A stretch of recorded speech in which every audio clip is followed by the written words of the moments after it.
Hoy vamos a desentrañar un misterio, uno de los grandes de hecho. A ver, ¿por qué de repente, en los últimos 200 años, el mundo se disparó? O sea, ¿por qué empezamos a crecer económicamente de una forma pero tan espectacular y sostenida? Es algo que, de verdad, no tiene precedentes en toda la historia.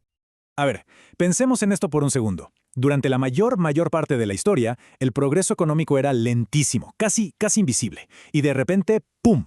Hace unos 200 años, algo hace clic. Pasamos de un avance a paso de tortuga a esta máquina de generar bienestar que no para. ¿Qué pasó? ¿Cuál fue esa pieza clave? Bueno, para responder a eso, vamos a explorar las ideas de un pensador clave en este tema, el historiador económico Joel Mokyr. Ok, este va a ser nuestro mapa para resolver el enigma. Primero vamos a hablar del gran despegue económico. Luego nos metemos con el motor de la innovación. De ahí pasamos a la receta secreta del progreso. Después veremos la lucha contra la inercia. Y para cerrar, una reflexión sobre por qué todo esto es una prosperidad frágil. Listo, empecemos con el primer punto. A ver, Mokyr es muy claro en esto. ¿No es que antes no hubiera momentos de prosperidad? Claro que los hubo. Pensemos en el Imperio Romano o en la China de la dinastía Song. Eran épocas de gran avance. Pero, y aquí está el detalle, él dice que eran como llamaradas. O sea, chispazos de crecimiento intensos, sí, pero que tarde o temprano se apagaban. Lo que vivimos ahora es algo totalmente distinto. Es una llama constante que no deja de arder. Y aquí está el corazón de su argumento. El gran cambio, la verdadera revolución, no fue un invento específico. Ojo, la rueda, la imprenta, fueron importantísimos, por supuesto. Pero la clave no fue un invento, sino la creación de un sistema para generar inventos. Una especie de máquina de innovar que funciona de forma continua, un proceso que se alimenta a sí mismo una y otra vez. Perfecto. Entonces, si tenemos esta máquina de innovar, ¿cómo funciona? ¿Cuáles son sus engranajes? Bueno, Mokyr nos dice que todo se basa en un diálogo, una conversación constante entre dos tipos de conocimiento. Vamos a ver cómo esta charla entre el por qué y el cómo se convirtió en la verdadera fuente de nuestro progreso. Por un lado, tenemos lo que él llama el conocimiento proposicional. Dicho de forma más sencilla, la ciencia.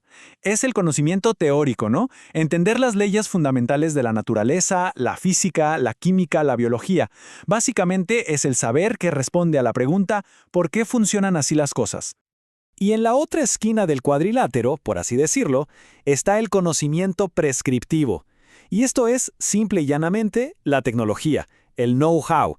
Es el conocimiento práctico, las técnicas, los planos, las recetas para construir cosas.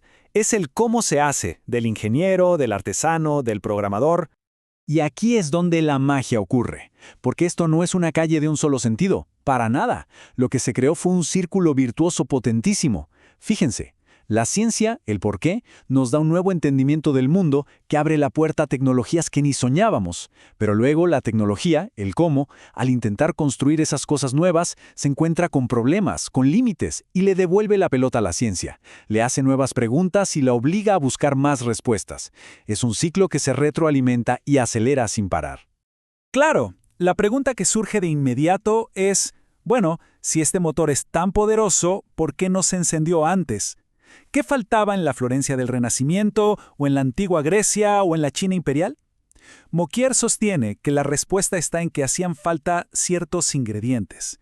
Se necesitaba un caldo de cultivo muy específico, tanto a nivel cultural como institucional. Y él identifica 3 ingredientes esenciales que tuvieron que juntarse. Primero, una nueva cultura de la razón. Segundo, el capital humano adecuado. Y tercero, y muy importante, una sociedad abierta con instituciones que la protegieran. Vamos a ver cada uno. El primer ingrediente, un cambio de mentalidad brutal.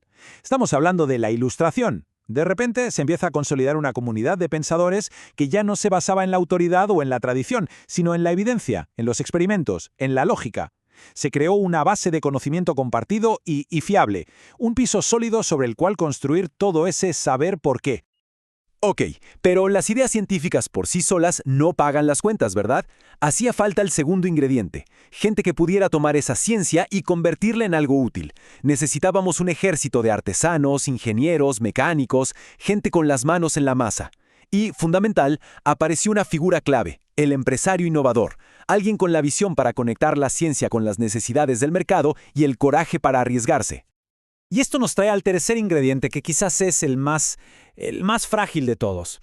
Se necesitaba un entorno social y político particular, una sociedad abierta, un lugar donde hubiera libertad para probar cosas nuevas, para experimentar, para competir y, muy importante, para desafiar las ideas viejas.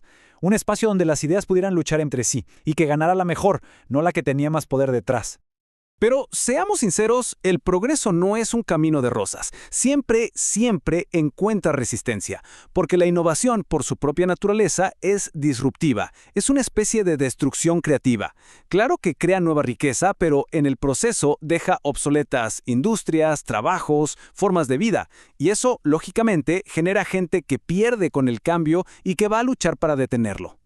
Y aquí se ve una tensión política que es clave para entender la historia. Fíjense.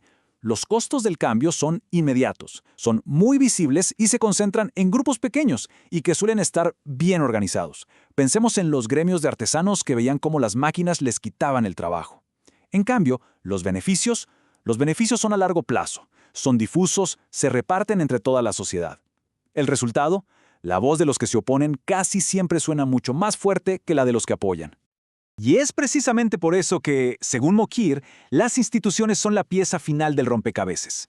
El crecimiento a largo plazo solo fue posible en aquellos lugares donde las reglas del juego, las leyes, las cortes, la cultura política, lograron proteger a los innovadores, donde se defendió el proceso de cambio de aquellos que, con muy buenas razones para ellos, querían frenarlo y mantener todo como estaba. Bueno, y todo este recorrido histórico nos lleva a la conclusión, a las lecciones para hoy. Porque lo que nos cuenta Mokyr no es solo una curiosidad del pasado, es en realidad una advertencia muy seria para nuestro presente. Nos obliga a ver la prosperidad que nos rodea, esa que a veces damos por sentada, con otros ojos. Creo que esta frase de Mokyr lo resume todo de una forma brillante. La innovación es la madre de la prosperidad y es la hija de la libertad. O sea, la prosperidad nace de la innovación, pero la innovación solo puede nacer y crecer en un ambiente de libertad. Libertad para pensar diferente, para probar, para equivocarse y para volver a intentarlo. Así que, la gran lección es esta. La prosperidad que vivimos no está garantizada. No es el estado natural de las cosas, es el resultado de un ecosistema muy específico, un ecosistema cultural e institucional que, como vimos, es delicado. No es un trofeo que se gana una vez y ya, sino una planta que hay que regar todos los días para que no se muera. Y todo esto nos deja con una pregunta final, una pregunta para llevarse a casa. Si Mokyr está en lo cierto, si nuestra prosperidad depende de esta delicada combinación de ciencia, talento práctico y libertad para innovar, la pregunta es, ¿estamos realmente cuidando ese ecosistema hoy en día? O quizás sin darnos cuenta, estamos echándole agua a esa llama constante que tanto costó encender. Esa es la reflexión final que nos deja este increíble análisis.